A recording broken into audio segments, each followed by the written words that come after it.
നമസ്കാരം സുഹൃത്തുക്കളെ, നിങ്ങളെല്ലാവർക്കും കേരള പ്രൈം ന്യൂസിലേക്ക് സ്വാഗതം. ചാലു നോക്കാം കേരളത്തിലെ എല്ലാ 14 ജില്ലകളിലെ ചെറുതും വലുതുമായ വാർത്തകളിലേക്ക്. പക്ഷേ അതിനു മുമ്പ് നിങ്ങൾ ഈ വീഡിയോ ഏത് ജില്ലയിൽ നിന്നോ, ഗ്രാമം, നഗരം അല്ലെങ്കിൽ മൊഹല്ലയിൽ നിന്നോ ആണ് കാണുന്നത് എന്ന് കമന്റ് ചെയ്ത് നിർബന്ധമായും അറിയിക്കൂ. അങ്ങനെ ചെയ്താൽ നിങ്ങളുടെ ഗ്രാമം, നഗരം, മൊഹല്ലയിലെ വാർത്തകൾ നിങ്ങൾക്കെത്തിക്കാൻ ഞങ്ങൾക്ക് ആദ്യം തന്നെ കഴിയും. വാർത്തകൾ തുടങ്ങുന്നതിന് മുമ്പ് ഒരു ചെറിയ റിക്വസ്റ്റ് ഉണ്ട്. ദയവായി ഈ വീഡിയോ ലൈക്ക് ചെയ്യൂ. കാരണം നിങ്ങൾ വീഡിയോ ലൈക്ക് ചെയ്യുമ്പോഴാണ് യൂട്യൂബ് ഈ വീഡിയോ കൂടുതൽ ആളുകൾക്ക് കാണിക്കുന്നത്. അതുകൊണ്ട് ഞങ്ങൾക്ക് നിങ്ങളുടെ ഓരോ ലൈക്കും വളരെ അത്യാവശ്യമാണ്.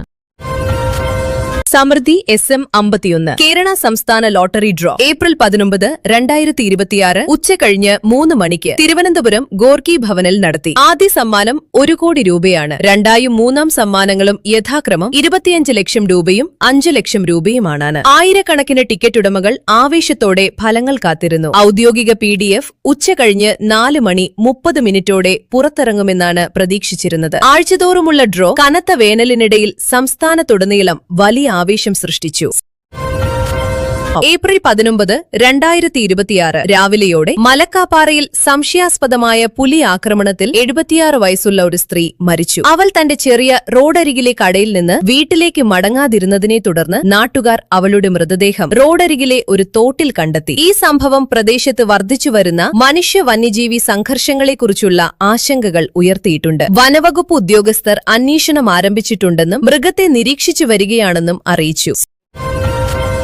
കേരളത്തിൽ നടന്നുവെന്നാരോപിക്കപ്പെടുന്ന ലവ് ജിഹാദ് കേസുകൾക്കെതിരെ കേന്ദ്ര സംസ്ഥാന സർക്കാരുകൾ കർശനമായി ഇടപെടണമെന്ന് വിശ്വ ഹിന്ദു പരിഷത്ത് ആവശ്യപ്പെട്ടു. സംസ്ഥാന secretary Anil Vilayil justice Benjamin Koshy commission report നടപ്പാക്കുന്നതിനെ വിമർശിച്ചു. ഇത് മതപരിവർത്തനം പ്രോത്സാഹിപ്പിക്കുന്നതാണെന്ന് അദ്ദേഹം പറഞ്ഞു. പ്രായപൂർത്തിയാകാത്തവരുമായി ബന്ധപ്പെട്ട കേസുകളും മധ്യപ്രദേശിലെ ഒരു പ്രായപൂർത്തിയാകാത്ത പെൺകുട്ടിയുടെ കേസും വിശ്വ ഹിന്ദു പരിഷത്ത് ഉയർത്തിക്കാട്ടി. കേന്ദ്രത്തിന് ഔപചാരിക പരാതി സമർപ്പിക്കാനുള്ള പദ്ധതിയിലാണ് സംഘടന.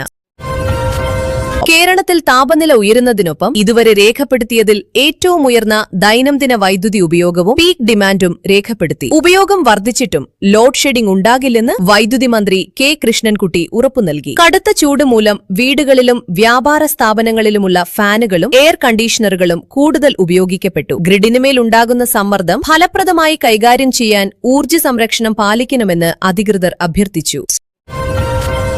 ചൂട് കൂടുന്നതിനൊപ്പം കേരളത്തിലെ ആരോഗ്യവകുപ്പ് ബോട്ടിൽ വെള്ളത്തിന്റെയും ഐസിന്റെയും പരിശോധന ശക്തമാക്കി. വേനൽക്കാലത്തുണ്ടാകാവുന്ന മലിനീകരണ അപകടങ്ങളെക്കുറിച്ച് മുന്നറിയിപ്പുകൾ നൽകിയിട്ടുണ്ട്. മലിനമായ ഐസും വെള്ളവിതരണവും മൂലമുണ്ടാകുന്ന ആരോഗ്യ പ്രശ്നങ്ങൾ തടയാൻ സംസ്ഥാനത്തുടനീളം കർശനമായ ഭക്ഷ്യസുരക്ഷാ മാനദണ്ഡങ്ങൾ നടപ്പിലാക്കുകയാണ്. കേരള ബാക്ക്വാട്ടേഴ്സിലെ ഹൌസ് ബോട്ട് പ്രവർത്തനം ഗുരുതരമായ LPG ക്ഷാമം മൂലം ബാധിക്കപ്പെടുന്നു. ഇതോടെ പരമ്പരാഗത ടൂറിസം അനുഭവം തകരാറിലായി. പീക്ക് സീസണിനിടെ ഓപ്പറേറ്റർമാർ വിതരണ പ്രശ്നങ്ങളുമായി പൊരുതുകയാണ്. ഈ ക്ഷാമം ബേക്കറികളും വീടുകളും വരെ ബാധിച്ചതോടെ റെക്കോർഡ് വൈദ്യുതി ആവശ്യത്തിനിടയിൽ പലരും വൈദ്യുത ഓപ്ഷനുകളിലേക്ക് മാറാൻ നിർബന്ധിതരായി.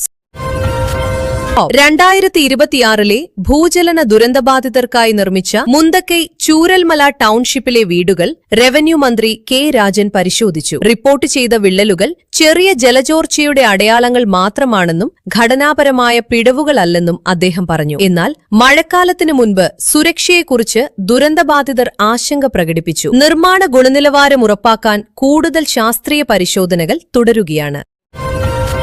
സംസ്ഥാനത്ത് താപനില മുന്നറിയിപ്പ് പുറപ്പെടുവിച്ചിട്ടുണ്ട്. ഇടുക്കിയും വയനാടും ഒഴികെ 12 ജില്ലകളിൽ മുന്നറിയിപ്പ് പ്രഖ്യാപിച്ചു. കാലാവസ്ഥ വകുപ്പ് അറിയിച്ചു. പാലക്കാട് താപനില 40 ഡിഗ്രി സെൽഷ്യസ് വരെ ഉയരാൻ സാധ്യതയുണ്ടെന്ന്. ഏപ്രിലിന്റെ അവസാന ആഴ്ചയോടെ വേനൽ മഴ ശക്തമാകുമെന്നും അറിയിച്ചു. വടക്കൻ കർണാടകയും മഹാരാഷ്ട്രയും കേന്ദ്രീകരിച്ച പ്രതിചക്രവാതം നിലവിൽ സജീവമല്ല.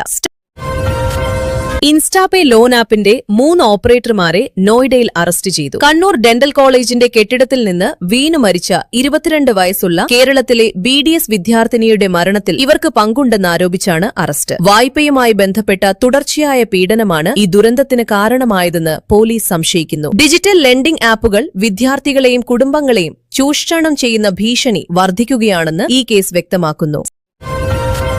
കോഴിക്കോട് ജില്ലയിലെ വടകരയിലെ ഒരു യുവാവ് കാണാതായിട്ടുണ്ട്. ഒരു ഓൺലൈൻ ലോൺ ആപ്പിന്റെ പീഡനമാണ് ഇതിന് കാരണമാകാമെന്ന് പോലീസ് സംശയിക്കുന്നു. ഡിജിറ്റൽ ലെൻഡിംഗ് പ്ലാറ്റ്ഫോമുകൾ ദുർബലരായ വ്യക്തികളെ ചൂഷണം ചെയ്യുന്നതിനെക്കുറിച്ചുള്ള ഗുരുതരമായ ആശങ്കകൾ ഈ സംഭവം ഉയർത്തിയിട്ടുണ്ട്. കുടുംബാംഗങ്ങൾ യുവാവിനെ കണ്ടെത്താൻ അഭ്യർത്ഥിക്കുകയും അന്വേഷണം തുടരുകയും ചെയ്യുന്നു.